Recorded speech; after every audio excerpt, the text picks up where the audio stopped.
દાદા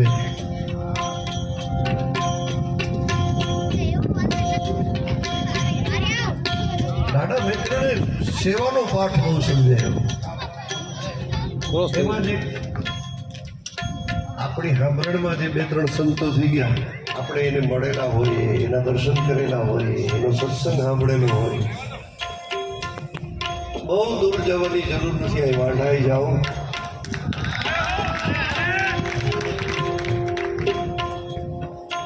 ઉદ્ધવરામજી મહારાજથી કરી વાલદાસજી મહારાજ, હરિદાસજી મહારાજ,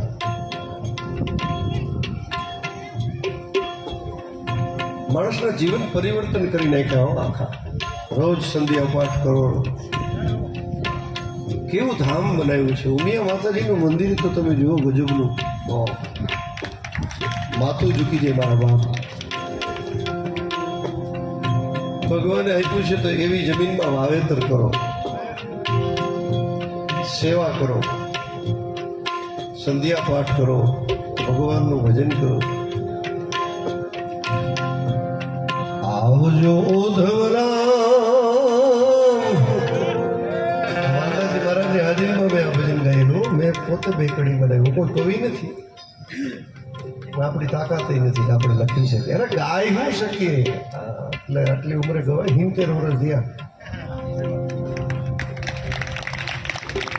આપણી કોઈ તાકાત નથી. આ તો ગૌડાવે છે કે ગાઈએ છીએ, અને તમે આપો છો એટલું. ભગવાને આપ્યું હોય પણ વાપરવા માટે થઈને એ પાછું સંતોની કૃપા હોય તો જ વાપરી શકો. બાકી ત્રેવડ બારની વાત છે. લક્ષ્મીનારાયણની કૃપા જોઈએ. એક તો લક્ષ્મીની હોય અને નારાયણની હારી કૃપા હોવી જોઈએ, તો વાપરી શકાય. બાકી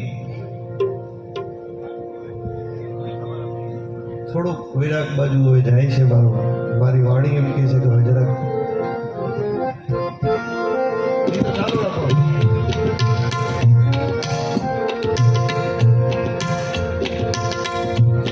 બાકી બધાને ખબર છે કે કાંઈ હારે આવવાનું, છતાંય દોટ એની તરફ જ છે. બધાની ખબર હોવા છતાં આ આપણી નબળાઈ છે. પણ જેનો આત્મા જાગી જાય, એક દરજી અને વાણીઓ બે ભાઈબંધ હતા. વાત કરો ને, વાંધો નહીં, 2 મિનિટ.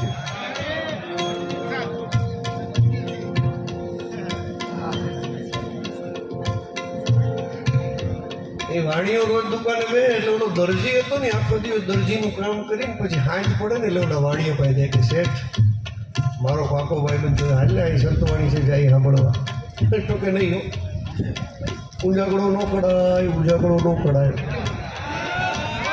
ઉજાગરો કરીએ તો ફવાડે હિસાબમાં ભૂલ આવે. આપણે જે લાકડામાંથી આપણે બધું મેળવવું હોય એમાં હિસાબ કિતાબ જોઈએ બધું. એ જે ઈંચનો ભૂલ આવે આપણે ન કરાવે. ઉજાગરો એ ગઢ પણ મગાવું ગોવિંદના ગોળ, પછી આપણે ઈ જ કરવાનું. રોજ વિચારો દરજી હાંજ સુધી દરજી કામ કરીને હાંજે રોજ જાય કે હાલ તો આજ સત્યનારાયણની કથા છે, કાંઈ ફલાણા ભાઈને સત્સંગ છે, અહીંયા સંતવાણી છે, અહીંયા વાણીઓ કોઈની મંડાય જ નહીં. પાકા બે ભાઈબંધ. એમાં ધીમે ધીમે કરતા હાચન વાણીઓ ગઈઢો થયો અને પડ્યો બાંધો. રોજ દરજી ભાઈબંધ રહ્યો ને એટલે બેસવા જાય કે યાર તારી તો દવા ચાલુ છે, તારી બિચારા ઘરના બધા સેવા કરે પણ તને સારું થતું નથી. જેમ દવા કરાય એમ તો ડબલ. પછી વાણીને ભાડું એ ધંધો કર્યો હતો સારું હતું, થોડોક ભજનને સત્સંગ કર્યો હતો સારું હતું. પણ હવે તો આ તો હવે બેહાય એમ છે નહીં. ભગવાનનું નામ લેવા જાય રામ તો આમ થઈ જાય છે, મોઢામાંથી લાડુ પડી જાય છે. હવે કરવું કે તો કે હું તને કહેતો હતો શરીર સ્વસ્થ છે તો હાલ દિવસના ધંધો કરાય, રાતના કાંઈક ભજન સત્સંગ થોડોક કરીએ. પણ માયનો કાંઈ વાંધો નહીં. હાલ વાણીઓ એકદમ હાવ શરીર હાવ માંડ 10-15 કિલો વજન રહ્યું. પછી તો શરીરનું હાવ પથારીમાં પડ્યો હોય તો ખબર ન પડે ગોદડું પડ્યું છે કે વાણીઓ પડ્યો. ગળા હેઠે પાણી પણ ન ઉતરે એવી દશા થઈ ગઈ. પછી ઓલા દરજીએ વાણિયાનો જો આત્મા જાગી જાય ને એટલે સારું, વાણિયાને કીધું કે હવે તો તું બસ 24 કલાકનો મહેમાન છો. 24 કલાક તું રહેવાનું નથી. મારું એક કામ કરજે મરી ગયા પછી. વાણીઓ કે મરી ગયા પછી? એ કે મારા પિતાજી હતા ને એણે આખી જિંદગી દરજી કામ કર્યું, પણ કોઈ દિવસ માણસના લુગડા નહીં સીવેલા, ઠાકોરજીના વાઘા બનાવેલા. આખી જિંદગી એણે ભગવાનના વાઘા જ બનાવ્યા. કોઈ માણસ, અરે રાજા હોય તો કહી દે તમારા વાઘા નહીં બનાવું, હું તો મારા ઠાકોરજીના વાઘા બનાવીશ. એટલે હવે એ તો મારા પિતાજી તો વયા ગયા, ક્યાં ગયા એ મને ખબર નથી. ઓલો દરજી ગયો, પણ ત્યાં ગયા છે ને તો ન્યાય ભગવાનના શરણમાં ગયા છે તો ન્યાય એને વાઘા તો બનાવવા પડે ને. ભગવાનને ન્યાય કપડાં તો એને, પણ હોય ભેગી નથી લઈ ગયા બિચારા. એટલે તું એક કામ કર, તું મરી જા ને પછી આ તને ખોય આપું છું, એ ભેગી લેતો જજે. અને ત્યાં મારા બાપા તને ક્યાંય જો જોડે તો એને દઈ દેજે કે આ તમારા દીકરા એ મોકલાવી છે ને તમે ભગવાનના વાઘા બનાવો. વાણીઓ કે એમાં ક્યાં ખર્ચો થાય એમ છે? લાય મારી ક્યાં છે, ટાળી છે કોઈ લાય. વાણીઓ કોઈ દીધી એની લાઈવ જ કરે. વાણીઓ મરી જાય ને પાણીમાં ડૂબતો હોય પછી આપણે એને કહી કે લાઈવ તારો હાથ લે ખેંચી લો, તો એ લાઈવ એમ કહીને તો ન દે. એ કે લે મારો હાથ લે તો લઈ લઈએ, કારણ કે એમાં શું છે કે લેવાનું છે, એમાં હાથ દેવાનો છે. આમાં મરી જાય તો એ લેવાની જ વાત હોય.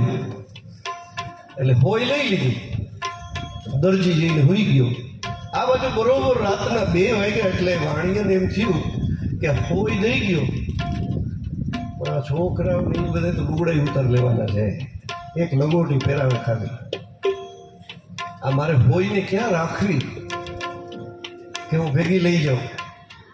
મોઢામાં મૂકી દીધી. એને એમ થયું કે મોઢામાં મૂકી દઉં. અઢી કલાક પછી વિચાર આવ્યો કે તો હું મળવાનું છું, હું એ મળી જવાની છે, કંઈ ભેગી આવવાની નથી. અને ઝબકારો થયો અંદર તો ઓહો હો, એક હોય પણ એ મારી નહીં, દરજીની લઈ જવા માટેનો જો મને અધિકાર નો. આટલી બધી સંપત્તિ ભેળી કરી મારે કાંઈ લઈ જવાનું નથી. આત્મા જાગ્યો ને ભગવાનને પ્રાર્થના કરી કે એકવાર મને આમાંથી મારો નાથ બેઠો કરી,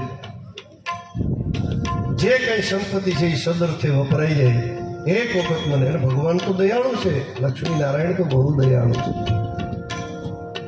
રાત્રિના 3 વાગે એની ઘરવાળીને ઉઠાડી. સાંભળ્યું? એની ઘરવાળી કેતુની સેવા કરતી હતી કે પણ હવે 3 વાગ્યા, કોઈને હુવા નથી દેતા. શું છે? થોડી કોફી કરો ને. હવે પાણીની શમશી હેઠે ઉતરતી નથી ગળા હેઠે, તમે ક્યાં કોફીની વાત કરો છો? વળી ઘરવાળી ચૂપ બિચારો જાતા જાતા એક વળી કોફીમાં જીવ રહી જાય એનો. અને મારું દુઃખ લઈને જાય એના કરતાં હું સુખ આપું, એટલે એને કોફી બનાવી. ત્યાં તો ઘટ ઘટ ઘટ પાણી નહોતું ઉતરતું, નારાયણની કૃપાથી કોફી ઉતરી. સવારના 4 વાગ્યા વળી ઉઠાડ્યા. એ સાંભળ્યું? હવે આને એક હક નથી, એક કોઈને હુવા નથી દેતા. શું છે?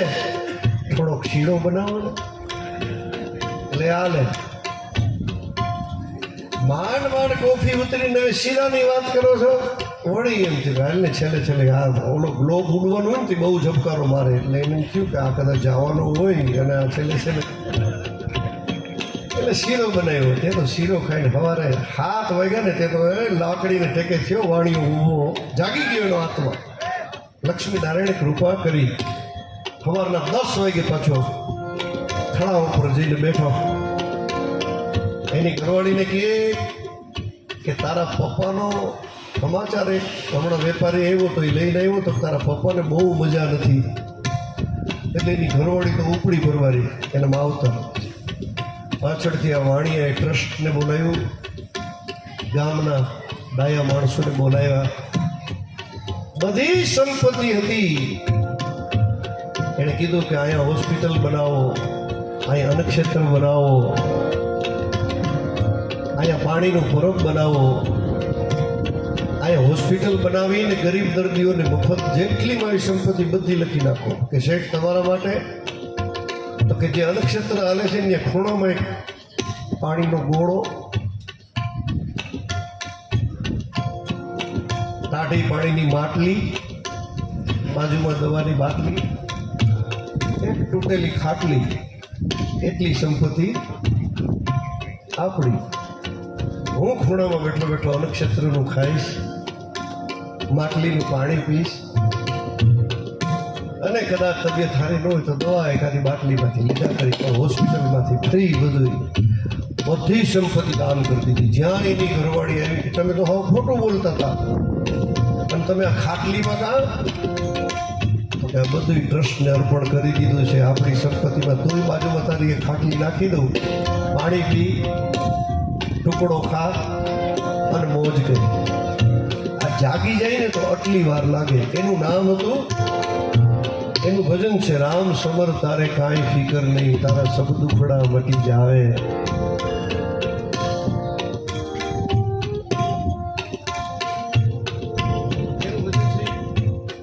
આ ભજન જેણે બનાવ્યું હોય એ વાણીઓ. પીઠો ભગત, જો પીઠો ભગત ગુણ ગાવે, રામ સમર તારે કાંઈ ફિકર નહીં. એમ આપણને બધાને ખબર છે કે મૂકીને જવું છે, પણ છતાંય છૂટતું નથી. નોટ બધાની એની પાછળ જ છે. આવા મહાપુરુષો જાગી ગયા, સંતો જાગી ગયા, જનારામ જાગ્યા, ઉદ્ધવરામ જાગ્યા, વાલદાસજી મહારાજ જાગ્યા. અને એવો જ, અરે આપણી પાસે હું સંપત્તિ છે એક લીટીમાં કહી દઉં તો, જેના આંગણાની અંદર 9 લાખ ઘોડા, 9 લાખ, 18 લાખ હાથી અને 92 લાખ માળવાનો રાજા ગોપીચંદ. સોનાના પાત્રોની અંદર પાણી ભર્યા છે, એમાં સુગંધી પદાર્થો નાખ્યા છે. સોનાના બાજોઠ ઉપર જ્યારે સ્નાન કરવા બેઠા ત્યારનું વાતાવરણનું ભજન કે સોનલા રે વટણી અને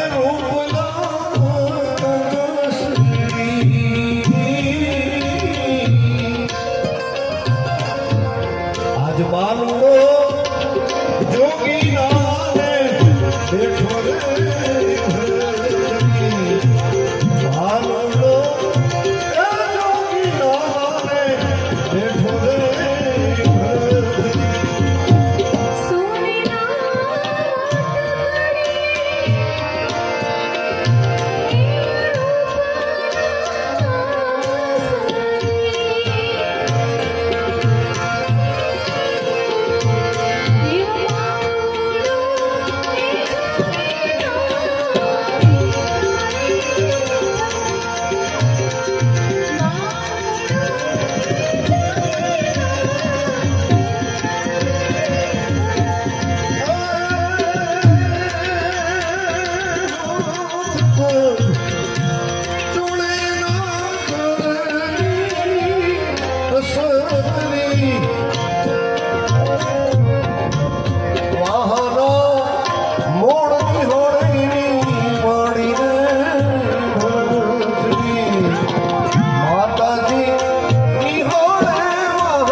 માતાજી હું કાશીએ જાઉં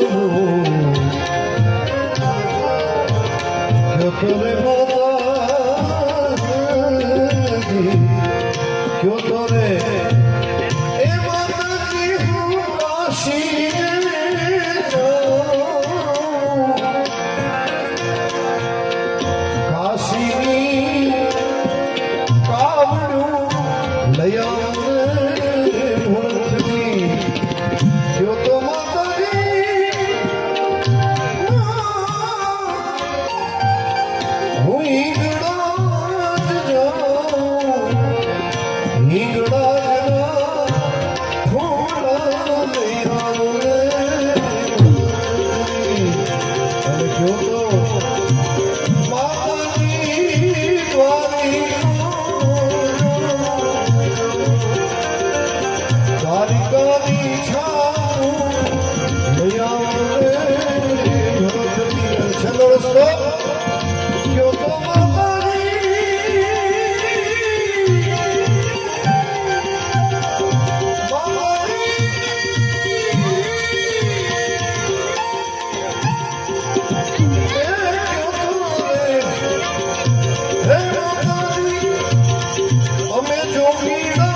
સાસરે હતી એ ગામના પાદરમાં એક તળાવને કિનારે આંબાનું ઝાડ ગોપીચંદ રાજા બાણુનાથ માળવાનો રાજપાટ વૈભવ વિલાસ રાણી પટરાણી દાસ દાસી આ બધું છોડી સાધુ બની આખે શરીરે રાખ ચોપડી સાધુની જમાત લઈ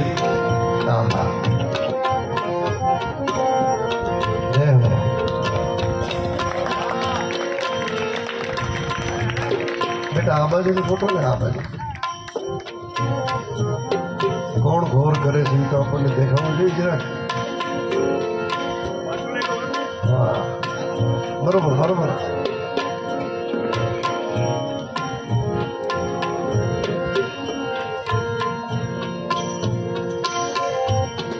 નહીં એમ થાય છે ને કે હું કંઈક ગાયો માટેથી ગોળ કરું તાળીથી વધાવો જરા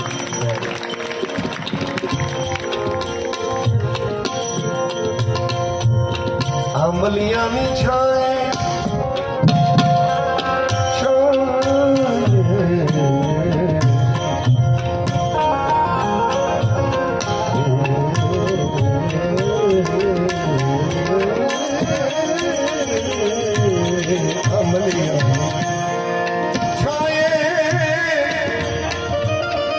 સરોવરિયાની પાળે આજ ઉતરી જોગીડાની જમાત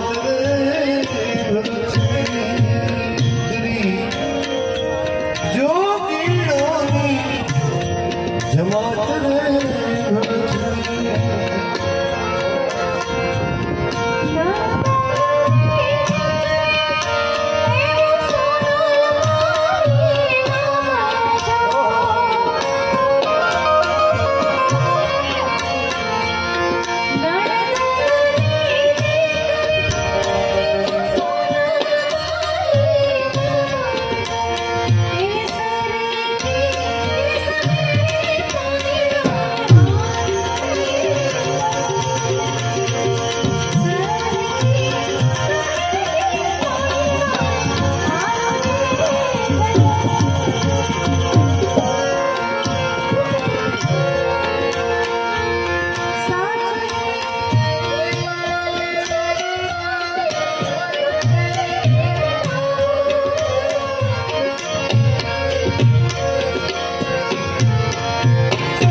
સ્વર્ગમોતીએ લીધો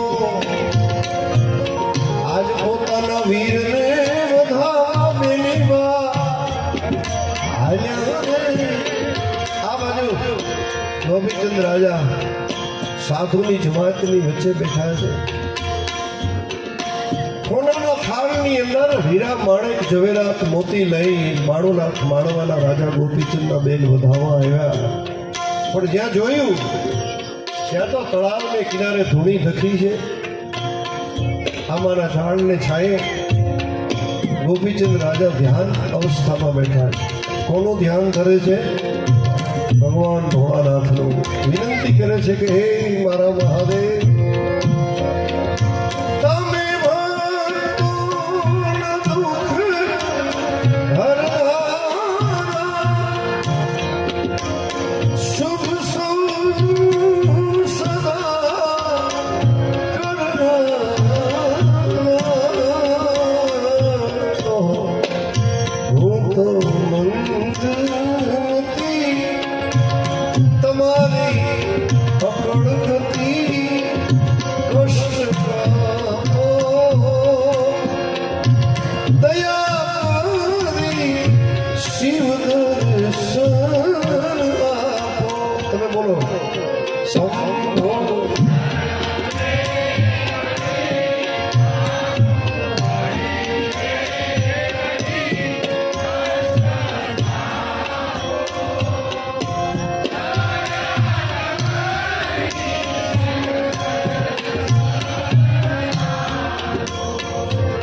કેટલા વાગ્યાનો સમય છે આ બ્રહ્મ મુહૂર્તનો સમય કહેવાય અત્યારે વહેલા ઉઠી મારો મહાદેવ 4:30 વાગે ઉઠે માનસરોવરની અંદર ડૂબકી લગાવી સ્મશાનની રાખ ચોપડી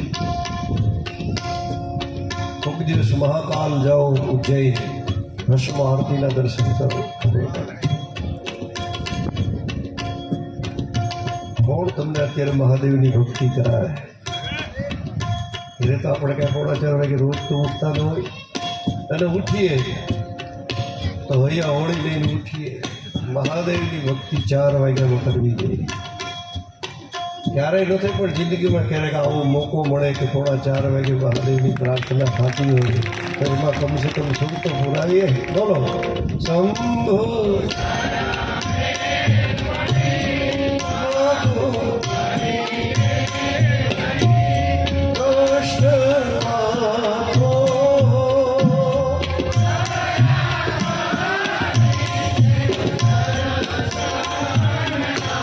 હજી એક કડી ગાઉં. હું તો એક પંછી પ્રવાસી,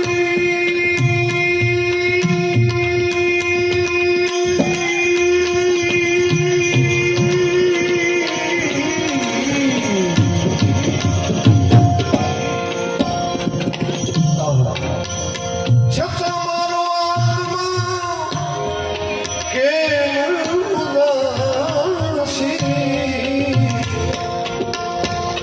થાક્યો નથી રે નથી, કારણ મળતું નથી સમજણ.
પણ બધા જો ગોર કરે તો એ કે હે વ્યક્તિ એને ધર્મવાનો હોય, બધા ગાયો માટે થઈને કે પાઘડી તમારી કામણ ગારી જોતા હું નવ થાકું, આજ મારો મનડો નાચે જાણે ઘૂઘરામાંથી નાચું.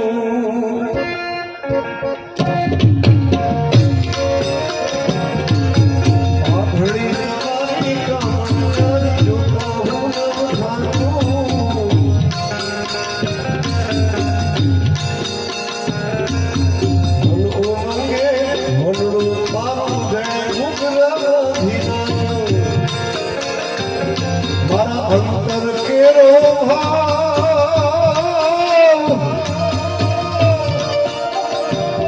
સાંભળજો ઓ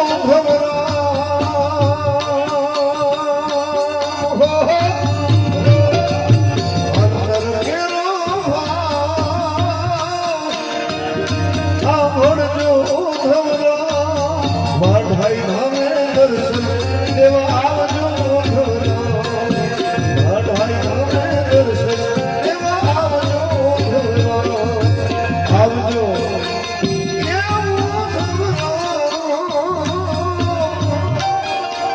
તમે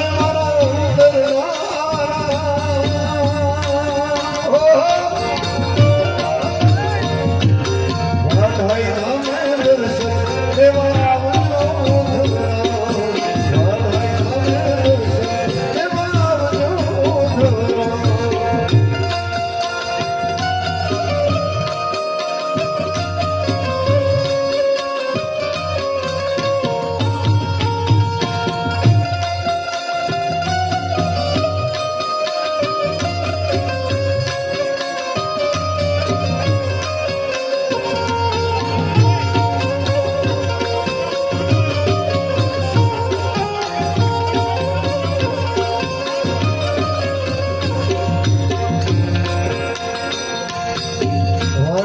ધામે જાઓ ઉધવરામને મનાવો વાઢાઈ ધામે જાઓ ઉધવરામને મનાવો હાલ તને હાલ મારો નામ બતાવો હાલ તને હાલ મારો નામ બતાવો હાલ તને હાલ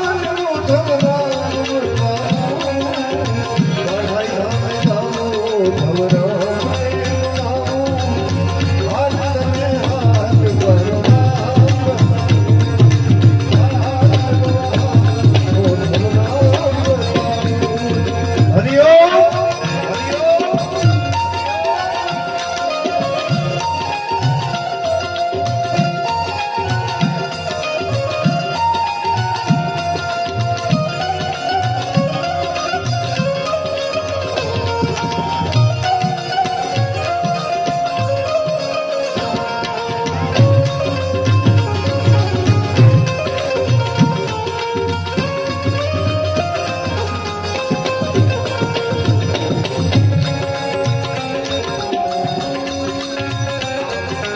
અંધારું ન થઈ જવું જોઈએ પાછું એવું કંઈક કરવાનું આમાં અંધારું થઈ જાય પાછું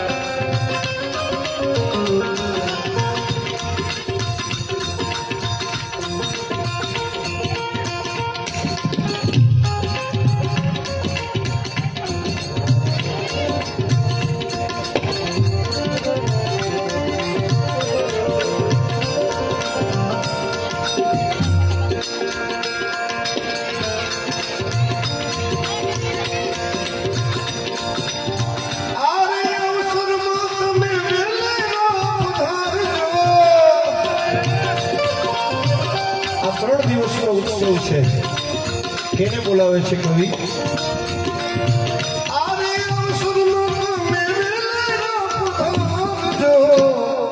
તમને ભગતો બોલાવે તમને ભગતો બોલાવે તમે આવો ઉમિયા માવડી ભગતો બોલાવે તમે આવો ઉમિયા માવડી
તમને ભક્તો બોલાવે ભક્તો બોલાવે તમે આવો માવડી ભક્તો બોલાવે તમે આવો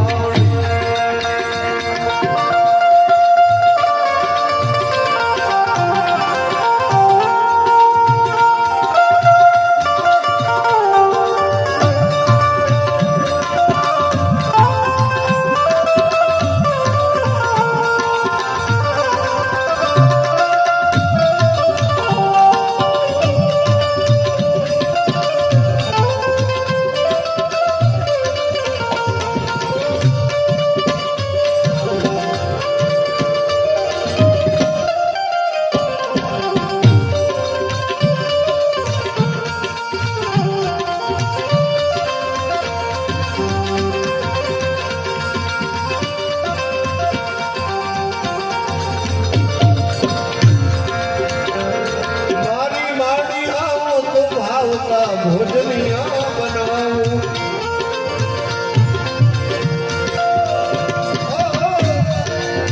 માડી આવું ભાવતા ભોજનિયા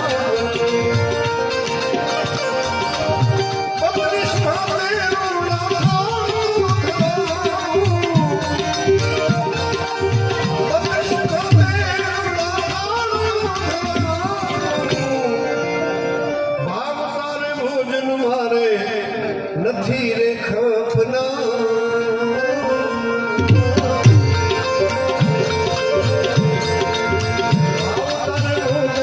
મારે નથી ખપના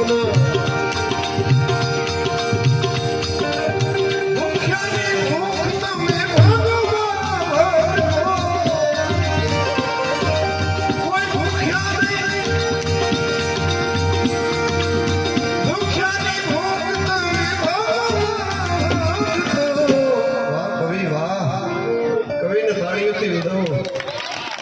માડી કહેશે કે મને બત્રી ભાગના ભોજન ધરો છો પણ તમે કોઈ દિવસ ભૂખ્યાને ભોજન કારણ કે બધાયમાં હું બેઠી છું ભૂખ્યામાં બેઠી છું ધરાયેલામાં હું બેઠી છું અને યાદ રાખજો મિત્રો ગમે એટલું મોટું દાન કરીએ પણ જગતની અંદર અન્નદાન જેવું કોઈ દુનિયામાં દાન નથી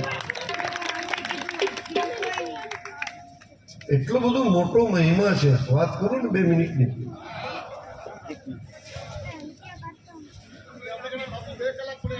એકનો એક દીકરો નાનકડો એવો 8-9 વર્ષનો નવી નવી ફરમાઈશું બેટા હવે પ્રભાતી બાજુ જવાનું છે ધીમે ધીમે ભૈરવી બાજુ આ તો કવિની એક કલ્પના મેં પહેલાં વચન આપ્યું હતું કે હું સમય અનુકૂળતા એ રજૂ કરીશ આપણા ડૉક્ટર સાહેબ થોડી નામ ભૂલી ગયું બિહારીભાઈ બાગદિલ હવે વ્યો આવો 7-8 વર્ષનો એકનો એક દીકરો વેપારીનો અને રોજ એ છોકરાની એવી મસ્તી કે રોજ સવારથી ઘરે ચા પાણી નાસ્તો કરી ને એક વોટરનું એક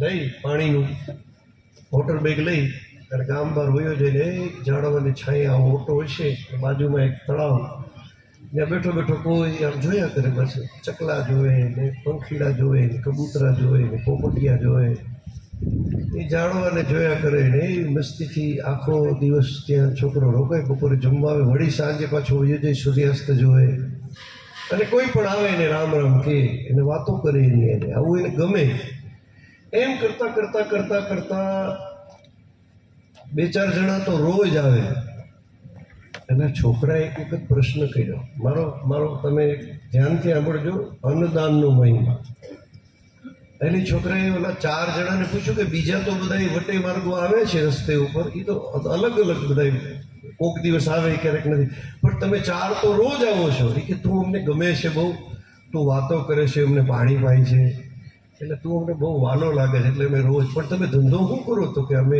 જીવ લેવાનો ધંધો કરીએ છીએ જીવ લેવાનો એટલે એ કે અમે યમુના દૂધ છીએ ચારે અને અમારે ત્યાં ડિક્શનરી ઓલી હોય એમાં બધું નામ લિસ્ટમાં આવ્યા હોય કે કાનોના બાબાનો જીવ લેવા જવાનો છે, પરમ દિવસે ઓલી ડોસીને લેવા જવાની છે, ઓલા દિવસે ઓલી બહેનને લેવા જવાની છે. એમાં મને લિસ્ટો એ પ્રમાણે અમે દોરી નાખીને જીવ લઈને અમે વયા જઈએ.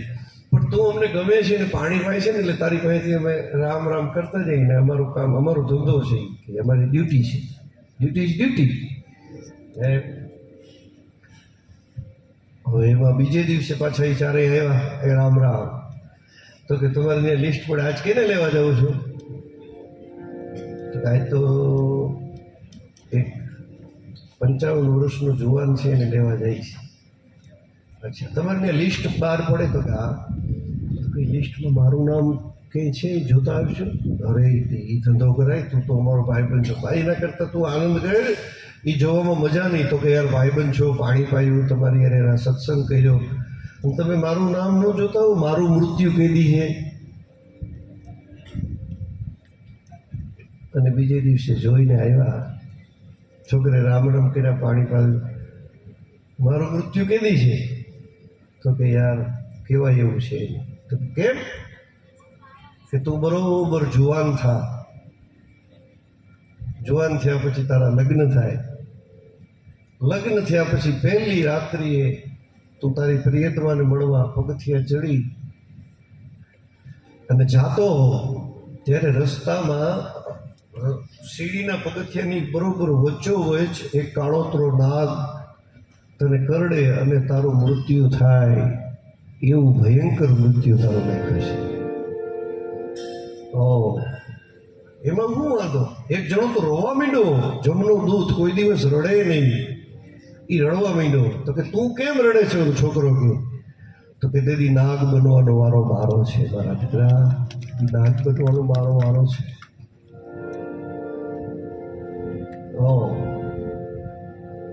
એ ચારેય જણા વયા ગયા.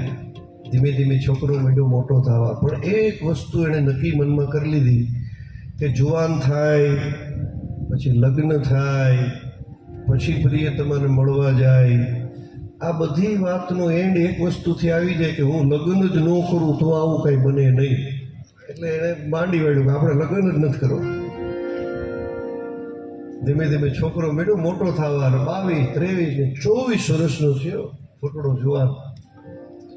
બીજા કોઈને નો ઈચ્છા થાય પણ જનેતાને એમ થાય કે મારો દીકરો કદી ઘોડે ચડે. એટલે માં આવી, માએ કીધું બેટા હવે તો તું જુવાન થયો. તો હા હવે તારા લગ્નનું અમે નક્કી કરીએ કે એક છોકરી જોવા જાય. કે ના માં, એ કોઈ દિવસ વિચાર સપનામાં નહીં કરતા.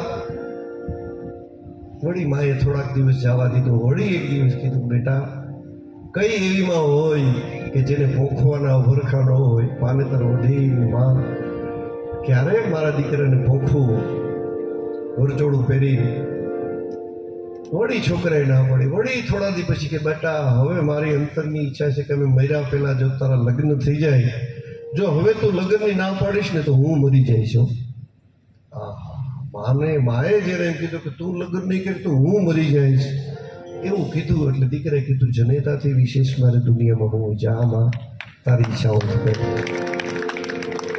લગ્ન નક્કી થયા, છોકરી જોઈ, ઘેરે આવ્યા, લગ્ન લેવાના, પીઠી ચોળી જકોર બોલ્યો, બગડાટી બોલે, ઢોલ ને શરણાઈઓને બેટા વાગવા. છોકરો પૈણવા આવ્યો, ખબર છે કે હવે આ છેલ્લો દિવસ છે.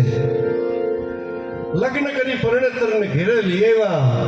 માઠ મેળી ઉપર 32 ભાતના ભોજન બનાવી, એની ઉપર રૂમાલ રેશમી ઢાંકી, દૂધનો ગ્લાસ લઈ અને પરણેતર રૂમમાં જાય છે.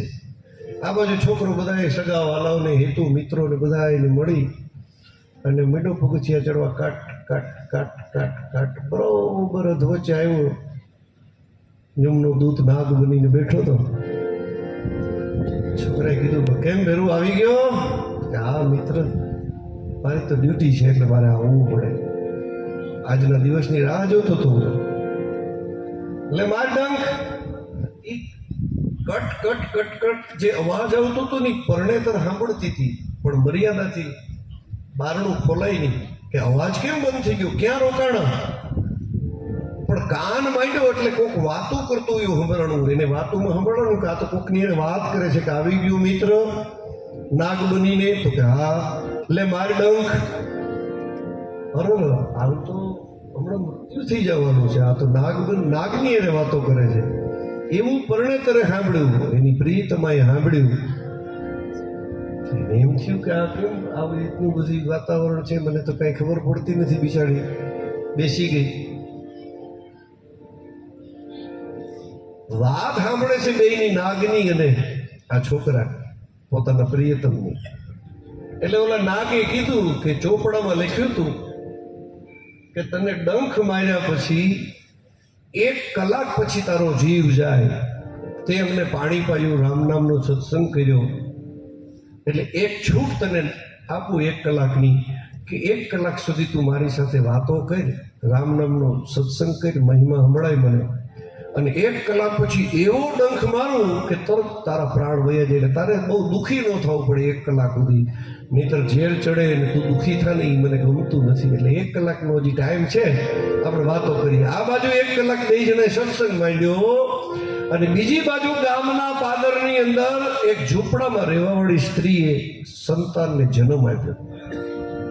અને જન્મ આપ્યા પછી બાઈ રાત્રિના સમયે એના ધણીને કહે કે મને બહુ ભૂખ લાગી છે, મને ડિલિવરી આવી છે, હવે આ ભૂખ બહુ, પેટ ખાલી છે મારું, અને મને જો કોઈ અનાજનો દાણો નહીં આપે, મને જો કોળીઓ મને કોઈ અન્ન નહીં આપે તો હું આ છોકરાને ખાઈ જઈશ. અત્યારે લઈ આવ્યું ગમે ત્યાંથી જમવાનું. અરે રાત્રિનો સમય છે, અત્યારે જમીન બધા સુઈ ગયા હોય, કોણ મને આપે?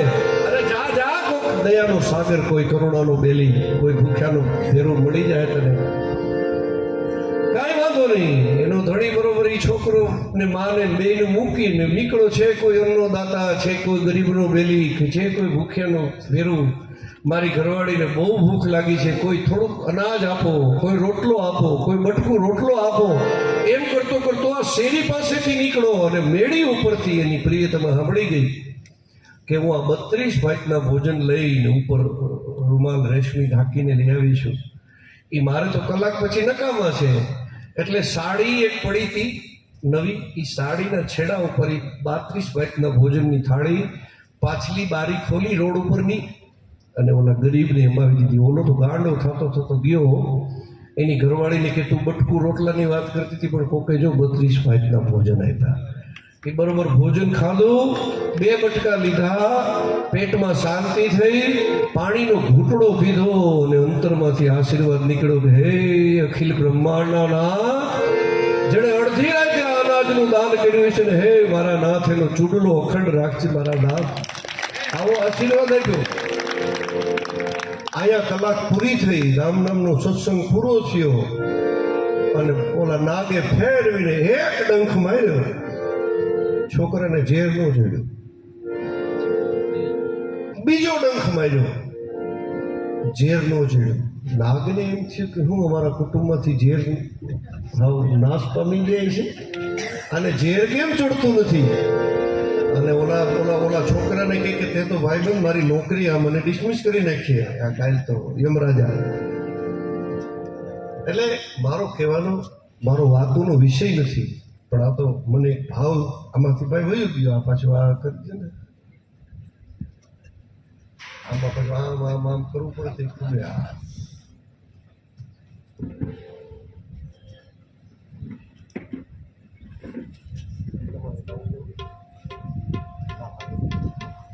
એટલે છેલ્લી કડી, એટલે ડંખ માર્યો તો ઝેર ચડતું નથી. એટલે આ ગળથુલિયા ખાતો ખાતો યમનો દૂત ગયો અને જઈને કીધું તો તમે જેનો જીવ લેવા મોકલ્યો તો એને ઝેર ચડતું નથી. ચિત્રગુપ્તનો ચોપડો ખોલ્યો અને એમાં લખ્યું હતું કે એના આયુષ્યની અંદર બીજા 60 વર્ષ જમા થઈ ગયા છે. કેમ? તો કે એના ઘરમાંથી કોઈ અન્નનું દાન કરી દીધું છે. છોકરાને યમના દૂતે ઘેરે આવીને કીધું કે તારા ઘરની અંદર કોઈ રાત્રિના અન્નનું દાન કરેલું? ત્યારે એની પ્રિયતમા માથેથી ઓઢણું ઊંચું કરીને કીધું કે તમારી બેની વાતો સાંભળી મને એમ હતું કે 32 ભાતના ભોજન મારે નકામા છે, એટલે મેં એ ગરીબને દાન કરી દીધું. મોટો અન્નદાનનો એટલો મોટો મહિમા છે. એટલે કવિ કહે છે કે માડી એમ કહે છે કે ભાવ તારે ભોજન મારે નથી જો ને ખપતા દુખ્યાની ભૂખ તમે ભાગો મારા ભક્તો દુખ્યાની ભૂખ તમે તમને ભક્તો રે મુનારે ભક્તો રે મુનારે તમે આવો ઉમિયા માવડી તમે આવો ઉમિયા માવડી રમવા આવો તો મળી છોકરે સજાવું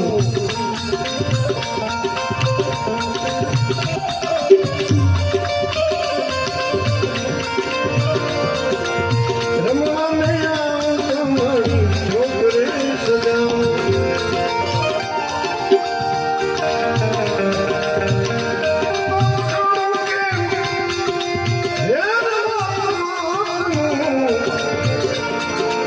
મૂકી દ્યુને મોબાઈલ હાથે શમશેર ધરજો ધર્મને ધીરવડે થઈને દુષ્ટોને મારજો અમને ભક્તોને બોલાવે અને આવો દુનિયા માવડી નભને કારણે ચૂંદડી સજાવો બોલો મિયા માત કી નભને કારણે ચૂંદડી સજાવું ચૂંદડી ઉઠાડી બાપ દિલ શીશને નમાવું ચૂંદડી ઉઠાડી બાપ દિલ શીશને નમાવું ચૂંદડી સજાવું ભલે નભના રે તારે એ ચૂંદડી સજાવું ભલે નભના તારે દાખો જો લાલ સોની ચૂંદડી છે મારે દાખો જો લાલ સોની ચૂંદડી છે મારે તમને ભક્તો રે બોલાવે ભક્તો રે બોલાવે ભક્તો રે બોલાવે